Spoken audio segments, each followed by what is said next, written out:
Shalom saudaraku, pada hari ke-31 doa puasa 40 hari ini, booster message kita akan membahas tentang Tuhan adalah kasih. Mari fokus supaya Anda dapat dorongan, penguatan, dan semangat untuk praktek firman Tuhan. Tuhan memberkati. Kita bersyukur kita punya Tuhan yang penuh kasih.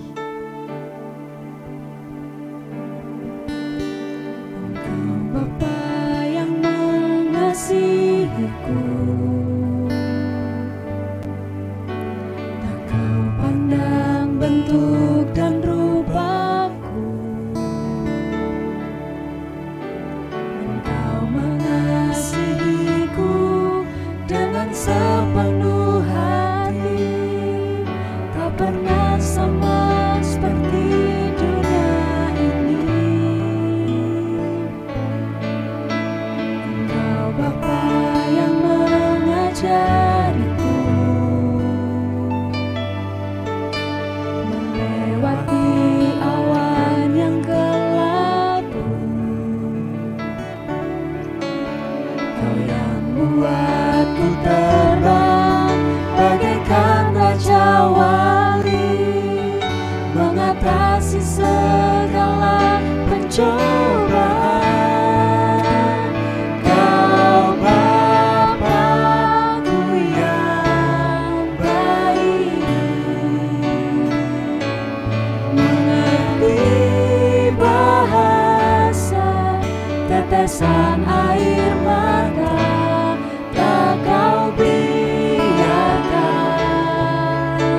ku berjalan sendirian, sebab Kau Bapa-Ku yang baik, Engkau sungguh baik,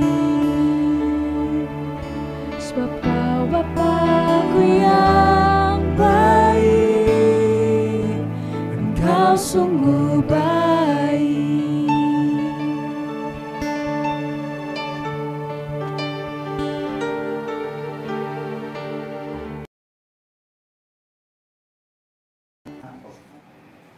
Oh, bro, udah sampai?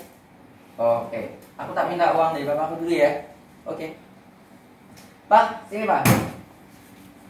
Apa nak? Minta uang bang, duit. Apa nak uang? Alah, bosan aku di sini. Kan di rumah sudah fasilitas, lagian juga ada uang yang cukup. Ah, nggak enak, aku yang pergi. Uang. Itu uang. Edit aja. Masa kamu? Nih. Anak bungsu meminta warisan kepada ayahnya. Ini kau sekarang. Loh, Michael, kamu ngapain? Keluar. Si kakak merasa keberatan karena adiknya selalu membuat masalah.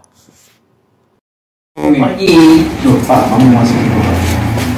Lah kok papahmu mbok suruh masuk toh, Dek? Kamu itu anaknya. Lah papa yo nurut aja. Kamu nggak tahu kan? Papamu tuh sudah nungguin kamu sampai sekarang ini, sudah dewasa. Ini kamu masih ke dia. Nggak ada urusan, aku mau pergi dulu aku. Udah sama. Terjadi pertengkaran antara kakak dan adik memperebutkan harta, dan adik akhirnya pergi dari rumah sambil membawa harta. Kamu pergi. Kamu doang mas. Kamu pergi. Ayo dah. Sarang orang.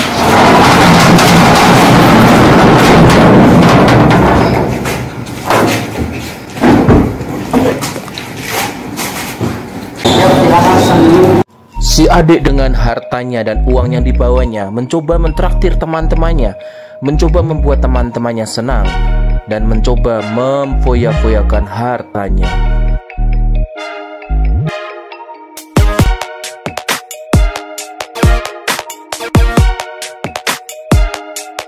Tanpa terasa waktu berjalan, harta uangnya yang dibawanya dari ayahnya semakin habis dan menipis.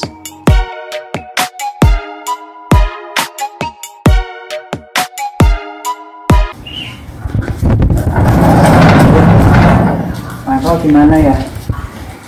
Sementara ayahnya yang super gaul sangat merindukan anaknya, sangat merindukan adiknya. Dia bingung anaknya di mana. 2 bulan, oh belum pulang juga ya. 2 bulan, kok belum pulang? Aku kangen sama Eko.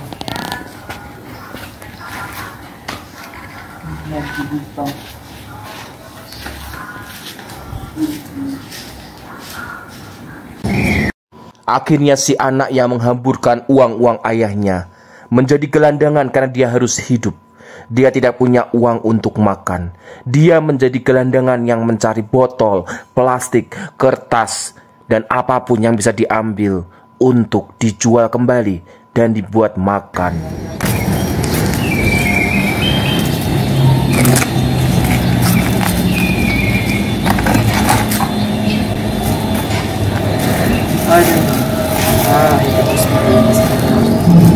Dulu aku punya harta, mobil mewah punya, rumah mewah punya, tapi kenapa sekarang sudah hilang? Si anak menyesali karena dia dulu kaya, punya harta, segala sesuatu ada, tetapi sekarang dia menjadi gelandangan. Masa aku harus ngomong sih?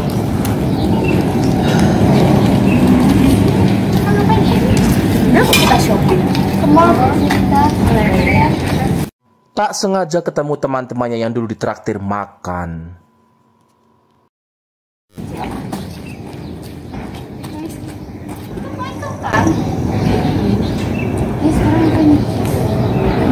Teman-temannya ingat akan si anak yang bernama Michael, yang dulu suka mentraktir dan suka memberikan bantuan untuk teman-temannya yang membutuhkan.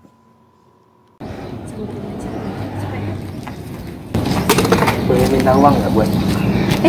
Michael sekarang kok dandanannya jadi kayak gini sih?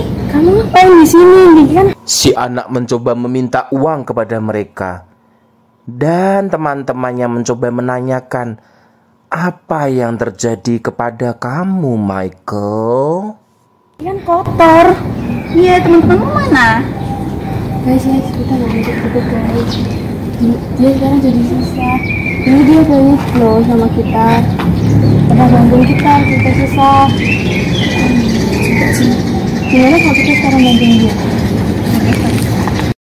Akhirnya mereka mencoba membantu Michael dengan memberikan uang supaya Michael dapat hidup, dapat makan, dan dapat beli pulsa. Michael, iya ya.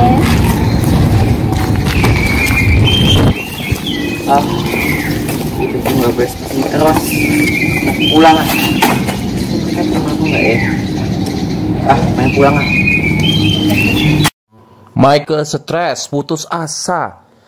Tapi dia ingat akan kebaikan ayahnya dan dia memutuskan untuk pulang apapun yang terjadi. Resiko yang terjadi akan dihadapin oleh Michael. Kamu pulang, Eric. Si ayah senang sekali anaknya yang bernama Michael pulang. Dan dia melaporkan kepada kakaknya yang agak galak. Loh, Michael, kamu ngapain pulang ke sini? Kamu udah bawa harta papa dan kamu habiskan semuanya. Tapi Pak, aku datang. Si kakak komplain karena hartanya ayah sudah dibawa Michael dan Michael pulang gak bawa apa-apa. Rugi katanya, rugi karena dia sudah bekerja buat papahnya. Kerja sama papa, aku ngurusin papa, aku kerja dari pagi sampai malam. Sedangkan dia bawa harta papa, udah foya-foya semuanya. Salah, kalian berdua kan papa, kalian tidak boleh berantem, kalian harus dukung. Kalau kalian itu tak hati. Ya, ayo masuk sama. Si papa akhirnya menghibur kakak dan anaknya yang kecil supaya mereka tetap akur karena papahnya sangat sayang kepada mereka.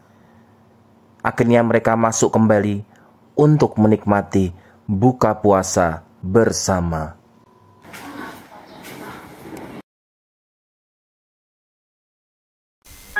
Shalom saudara, hari ini kita sudah masuk di hari ke-31 kita berpuasa. Selama berpuasa begitu banyak berkat Tuhan yang sudah kita terima. Dan hari ini kita akan belajar tentang Tuhan adalah kasih. 1 Yohanes 4 ayat 8 dan 16. Barang siapa tidak mengasihi, ia tidak mengenal Allah, sebab Allah adalah kasih. kita telah mengenal dan telah percaya akan kasih Allah kepada kita. Allah adalah kasih, dan barang siapa tetap berada di dalam kasih, ia tetap berada di dalam Allah, dan Allah di dalam dia. Sebelum melangkah lebih jauh hari ini, coba kita renungkan betapa besar kasih Tuhan dalam hidup kita. Detik demi detik, jam, hari, minggu, bulan, bahkan tahun demi tahun, kasih setia Tuhan tidak pernah berubah dalam hidup kita. Sungguh kita tidak dapat menghitung betapa lebar, panjang, tinggi, dan dalamnya kasih Tuhan dalam hidup kita. Rasul Yohanes menegaskan dalam ayat yang telah kita baca bahwa Tuhan adalah kasih. Pernyataan ini memberi arti kepada kita bahwa Tuhan adalah sumber kasih itu sendiri. Dia tidak dapat dipisahkan dari sifat dasarnya yang adalah kasih. Semakin kita mengenal Dia, semakin kita menyadari pribadinya yang luar biasa. Dia bukan hanya menyatakan kebenaran, tapi Dia adalah kebenaran itu sendiri. Dia bukan hanya menunjukkan kasih, tapi Dia adalah kasih itu sendiri. Kasih-Nya sempurna, tak bersyarat. Kasih-Nya menyelamatkan. Kasih-Nya tidak dapat dibatasi oleh keadaan. Kasih-Nya mengalir terus-menerus seperti sungai yang tiada berhenti. Tuhan memberikan kasih tanpa syarat. Sangat berbeda dengan kasih manusia. Kasih manusia bersifat sementara dan terbatas, mudah berubah, dan sangat bergantung pada situasi. Tetapi kasih Tuhan tidak pernah dipengaruhi oleh apapun. Bahkan kita tidak dapat mempengaruhi kasih Tuhan dengan perbuatan-perbuatan baik kita. Kasih Tuhan tidak dapat disejajarkan dengan apapun yang bersifat duniawi. Tapi dengan kita mengingat salib, itu adalah bukti nyata betapa sempurnanya kasih Tuhan dalam hidup kita. Dia rela mati menebus dosa kita. Dia yang tidak berdosa disalibkan ganti dosa kita. Tuhan lebih dulu mengasihi kita dengan memberikan hidupnya untuk kita, mati dan menebus dosa kita. Maka kita harus merespon kasih-Nya dengan cara mengasihi Dia dengan segenap hati, segenap jiwa, segenap akal budi, dan dengan segenap kekuatan kita. Atau dengan kita lain, menempatkan Tuhan sebagai prioritas yang utama dalam hidup ini, menjadikan Tuhan sebagai subjek kasih satu-satunya. Tidak ada siapapun dan apapun yang kita kasihi yang melebihi kasih kita kepada Tuhan. Banyak orang lebih mengasihi uang dan harta daripada mengasihi Tuhan, lebih mengasihi bisnis daripada mengasihi Tuhan. Tidak ada alasan bagi kita untuk tidak mengasihi. Mengasihi itu bukan pilihan yang bisa ditawar, tapi itu perintah dan harus dilakukan. Dan itu akan menjadi gaya hidup orang percaya. Kasih Tuhan kepada kita sungguh tak terbatas. Karena Tuhan adalah kasih, maka hidup kita pun seharusnya memancarkan kasih lewat perkataan dan perbuatan kita. Begitu banyak cerita tentang cinta kasih di dunia ini, tapi itu tidak dapat dibandingkan dengan kasih Tuhan. Tuhan Yesus adalah teladan utama bagi kita. Amin. Mari kita berdoa. Tuhan Yesus, terima kasih untuk firman-Mu hari ini. Ajar kami untuk terus mengasihi Engkau lebih dari segalanya. Dan biarlah kasih-Mu terus bertumbuh dalam hidup kami, sehingga pengenalan kami akan Engkau semakin nyata. Dan biarlah Tuhan kasih itu dapat kami bagikan untuk saudara-saudara kami. Dan biar kasih Tuhan terus terpancar dalam perkataan dan perbuatan kami, sehingga hidup kami memuliakan nama Tuhan. Terima kasih Tuhan, dalam nama Tuhan Yesus kami berdoa. Haleluya. Amin. Selamat melanjutkan puasa. Tuhan Yesus memberkati kita semua.